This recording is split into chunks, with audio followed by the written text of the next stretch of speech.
This last news story comes to us from Darren Bonthus over at GameSpot.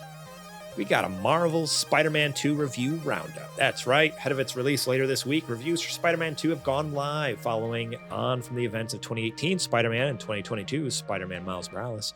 The sequel teams both of New York's resident arachnid-themed heroes up for a tale that pits them against the likes of the Lizard, Kraven the Hunter, and Venom. Like previous Spider-Man stories, the Venom symbiote is first introduced as a powerful and corruptive force that attaches itself to Peter Parker, transforming the noble hero into a darker, more brutal vigilante before the two eventually separate and the alien organism finds a new host and also gets much more in the process. Okay. So far, editorializing? Yeah, right. So far, reviews range are all highly positive, while some critics have pointed out the game is more refinement than evolution, and that the open world is full of the usual busy work associated with the genre. Outlets have also praised the story, pacing, and improvements across the board to the established gameplay. There's quite a bit of Marvel Spider-Man's 2 that can be summed up as more of the same. Granted, that's a good thing. Both the original game and Miles Morales focused follow-up feature fantastic reimaginings of their respective Spider-Men, exhilarating web swinging, and superb combat mechanics, Jordan Ramey wrote on GameSpot's Marvel's Spider-Man 2 review. Who wouldn't just want more of that? And sure, more of what came before does mean that Spider-Man 2 retreads less successful ground, like the first game's buzz-killing science puzzle. However, the good far outweighs the bad, and a few new gameplay mechanics freshen up aspects of both traversal and combat. Altogether, it's a great game, and one well worth seeing all the way through from its bombastic beginning to its emotional end. Right now, it has a current Metacritic score of 91. I just checked it out there. Out of 91 reviews, I think. Let's see. Oh, no, it's up to 120, no, it's 122 critic reviews now. It was at 91 at the time of this article, but from outlets that puts the game on par with several of 2023's biggest hits. For a quick look at what critics have to say, look below. So GameSpot gave it an 8 out of 10. IGN gave it an 8 out of 10. Game Informer with a 9.5 out of 10. VGC 5 out of 5. Games Radar 5 out of 5. VG 24/7 5 out of 5.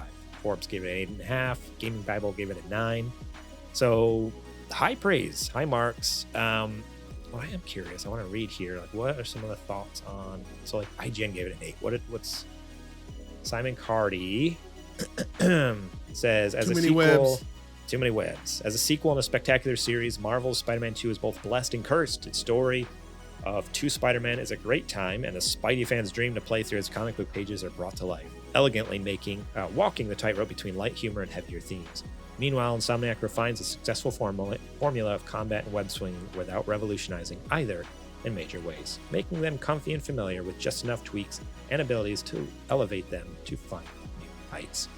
So they gave it an 8 out of 10, but that little write-up didn't have anything negative there necessarily. But I think the biggest negative seems to be it's this kind of there is sections that's more of the same, which doesn't seem like a bad thing to me. I love the first Spider-Man and Miles Morales. Like, I don't know. I feel like I know what we signed up for when we play these games. I don't know why they're expecting them to reinvent the wheel. Yeah. Oh, shoot. We got rated by Steph Babies. What's up, Steph Babies? Yo! They say happy birthday or else. Oh, shoot. Welcome in, Raiders. You better have a happy birthday. Man, we getting threats left and right. We got threatened by GamerBot. Now we're getting threatened by Steph. By Gaming Avengers. Jeez. That's awesome. Thank you very much for the birthday wishes and the birthday raid.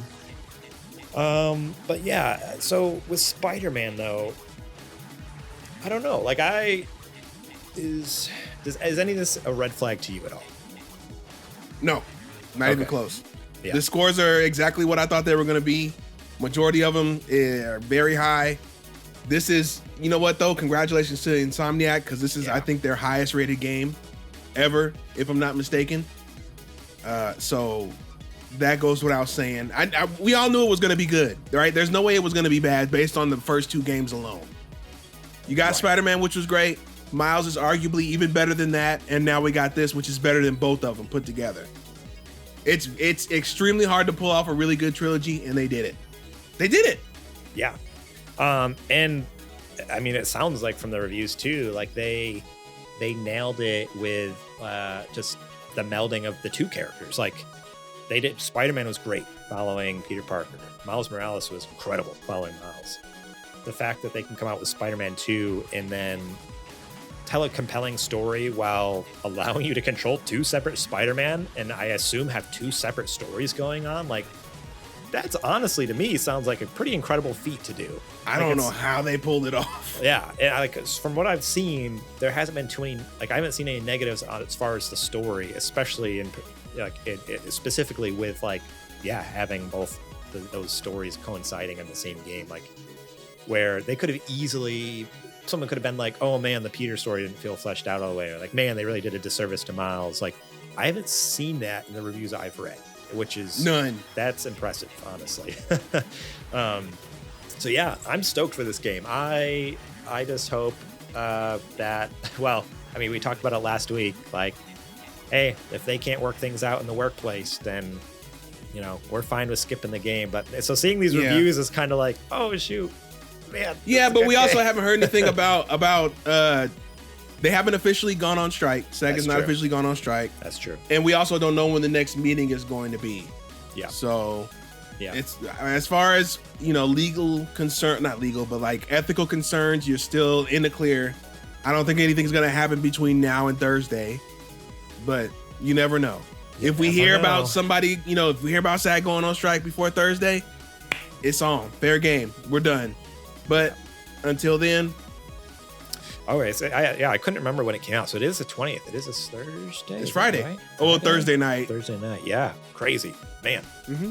Dude, I just, speaking of games coming out soon too, I had a voucher left over on Nintendo on Switch. Oh, because when I bought Tears of the Kingdom, you pay like $100 and you get 2 game vouchers. So you get the games for $50 a piece. I got Tears of the Kingdom at the beginning of the year and I saved it for Super Mario Brothers Wonder. And I just redeemed it. I downloaded it, and now I'm just waiting for it to unlock on the 24th. You got to tell me how it is. I mean, I'm sure it's going to be amazing. But oh, yeah. Based off the demo I played? Oh, yeah. My biggest problem now, though, is I think that's the same day the Metal Gear Solid Collection comes out. And I pre-ordered that. I pre-ordered that on Steam, so I'm gonna have it on my Steam. Are you gonna play the game you played 1,000 times? Or are you gonna play Mario Wonder? Get out of here! It's gonna be tough, dude. Mario Wonder or Metal Gear Solid on my Steam Deck that you've played 100 times already? I don't understand. I don't get your point. It doesn't make. Okay, you do. Yeah, you do. Do I? Yeah, you. Steph in the chat says, you've played those before in all caps. shaking my head. I'm sorry. But seriously, we know they're good. They're good. We played them. Okay, I'm sorry. I take that back. I will not be playing Metal Gear Solid. Wink. I'll definitely be playing Super Mario Brothers Wonder. Wink. Oh boy. I got nothing to do with this, okay? If I could play Mario, I would. But I think I'm gonna play Metal the 24th. I'll actually be flying on the 24th. So if there's a Steam Deck in your bag that day, we're gonna have words. I mean, maybe. No, I'll be taking both. Don't worry, I'm taking both to New York. We're gonna be there for 2 weeks. I will definitely be taking both. The question is what I'm gonna have in my backpack on the plane, and that's where things get iffy. If we get to what you're playing next week, and I hear anything other than what I expect to hear, I'm just cut you off. Be like, "Yep, Metal Gear's a good game. All right, here's what I've been playing." Because what are you gonna have to say about it? Oh, it's a port of Metal Gear. It's the same game as before. So let me tell you, have you guys heard of this new game that just came out, Metal Gear Solid? All right, so here's the deal. There's this guy. His name is Snake. He gets pulled out of retirement in Alaska to go fight terrorists. It's crazy. Completely new concept. Yes, of course. Oh, man. All right. I get it. I'll play Mario. Shucks. Oh, man. Darn. You got to play the new Mario game. What a horrible problem to have. Life just is so tough, dude.